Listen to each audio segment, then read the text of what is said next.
It's Tim, and I am here, and I've cornered a couple of the people working on Dirt Rally 2. So if you'd just like to introduce yourself to our audience. Hi there, I'm Ross Gowing, I'm Chief Game Designer. Hi there, I'm Jon Armstrong, and I'm the Rally Consultant for Dirt Rally 2.0. So basically, you're making the game, you're racing the game, and testing the game, essentially. There's a bit more to it than that. But, yeah, Jon sits within our game design team, so everything we want to do creatively, we're able to run through Jon and validate it. Jon is, as our consultant, able to push everything in the game to its absolute limits and give us any feedback on anything he notices that doesn't match up with his real life experience. In terms of the actual testing, we have a team of people who do the testing and the bug finding, so Jon's able to really focus on that kind of quality and authenticity. Is this a dream job? Could it get any better? Would you rather be a rally driver, or is this actually a stage even better because you're not putting your life at risk and you still get to have fun? Yeah, I guess my dream was always to be a professional rally driver, so this is like the next best thing, being paid to drive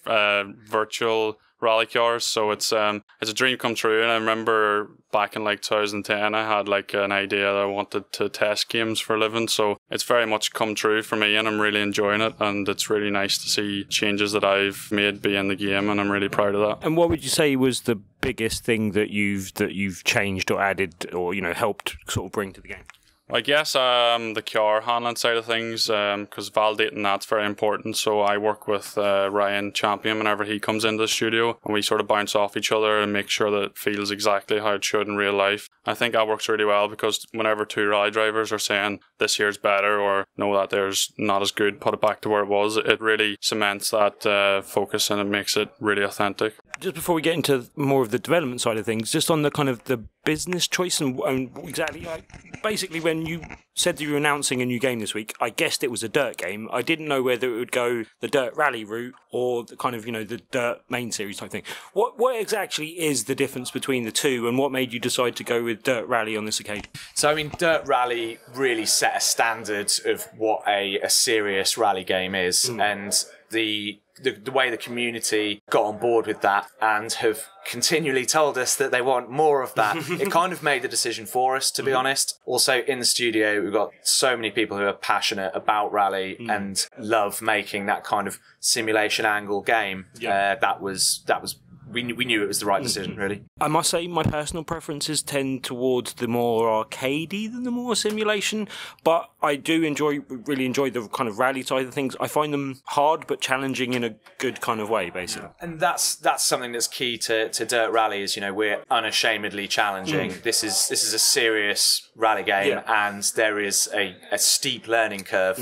This is... all of our forum guys, all of our community guys are like, no, this needs to be challenging as possible. And that was all tied in nicely with being able to get that real rally experience in and make sure that's what we're providing. Does that create difficulties in attracting new players to the game, or are there things that you can do to make that more appealing to new players? So we don't handhold in the game at all. That our player base for Dirt does not want that. I think there is an element of new players see people like Jon driving the game and go, this looks incredible, and I want to emulate that. And if we can get people on board with rally gaming or real life rallying, that's where we want to go. I think there's that kind of, certainly from my own childhood, that boyish appeal to being able to get out there and drive a car really fast in the most challenging conditions. I have to say, it kind of worked in the reverse for me. In the case with a few sports in my life, actually, the video game has made me more interested in the real life sport, basically. Right, and if we can do that for players, that's great. I mean, Jon's been through the junior ranks of rally, and there's so much opportunity for people to get involved and have a go. And if we can be the gateway for people to go from gaming to trying something in real life, that's gold for us. Yeah, I'm not sure I'll be getting behind the wheel of a real car. I don't even drive, so that'll be a kind of a few stages removed. I've actually deliberately go towards the consoles with the controllers in rather than the sit-down seats, because I know I'm better off in there. I've got more experience driving with a controller than I do with a steering wheel. Whatever you feel comfortable with. But what's the kind of the major additions for this version of the game? You were talking about Argentina as the new kind of big track, and what does that bring to the equation? So Argentina is such an iconic kind of venue from rally, and it's the most It's the most difficult thing we've ever put in one of our games, to be honest. The close proximity of the enormous rocks, the coarseness of the surface, that's a real challenge. So does it feel more treacherous and dangerous, Tim? It is terrifying. Yeah, it's a case that there's something everywhere to catch you out, and a small mistake there doesn't go unpunished. It's like, if you go wide at all, you're going to damage the car, so you really need to be very neat and tidy and stick to your lines and try not to go out too wide. And for you, does that feel like the kind of the ultimate challenge, the kind of almost the pinnacle of what this game can deliver in terms of challenge at the moment? Yeah, I think what we're trying to do is have a challenge for the hardcore players, and then with other locations they're a bit easier, so it gives the beginner players more of a chance to get to grips with the game, and then they can move on to the more challenging locations. So I think it works really well, and we're always trying to get new players interested in the game and the next generation interested in motorsport as well. So it's working really well, and I think we have plans for esports in the future as well, which really helps bring sort of the grassroots of new players up, because they see it as a competition, something they can be involved in, and something they can kind of aspire to, the greatness of those kind of drivers. And yet, seeing you driving today, like in my first race, I managed to flip the car end over end. I noticed as a professional, you didn't do that. 14-second penalty in one go. That was pretty good. It's definitely something that's more geared for the kind of the hardcore sort of gamer and stuff. And what key things do you concentrate on when developing this type of game as opposed to making a more arcadey experience? So I suppose it's trying to accurately replicate how cars behave. So our rear-wheel drive cars, for example, we've done a lot of work on how the throttle control adjusts the sort of controls the angle of the rear end, and it's making sure that comes to life in the game, making sure that players' inputs are directly translated to what's happening on screen. You know, there's no magical guiding line or air brake or anything like that. And you talked about the track degradation as one of the big things that you've added as well. How much difference does that make to the handling of the cars as well?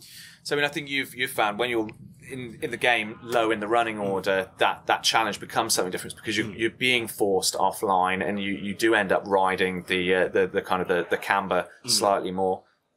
So the road will become very rutted, which means you need to try and stay in them tracks, but it also becomes very bumpy as well. Right. So you'll notice that it's a lot rougher on the car, so you really need to take care to get through with no problems as well. And is that something that's exaggerated in different weather condition type things as well, or is that? So it's a graded track in the wet. Yeah, it's that's a tough challenge. It makes it even harder. Well, I found it pretty hard to start with. I'll see how I do when it gets to throwing weather and ruts and everything else at me as well. But when can people get hold of the game? And is there a demo plan and stuff like that yet? So the game will be released on February the 26th, 2019. We have our kind of community VIPs in a closed beta at the minute. And all of their feedback's going into that main release. We just can't wait for people to get their hands on it, to be honest. Brilliant. Okay. Thank you very much. I look forward to getting my hands on it. ホットスパって UK いいですので、そうそうそう、そこから撮ってます。Yes. Yeah, yes. Okay. Yes. This is great. I'm a Yeah. Tottenham fan as well, so Well, we have something in common.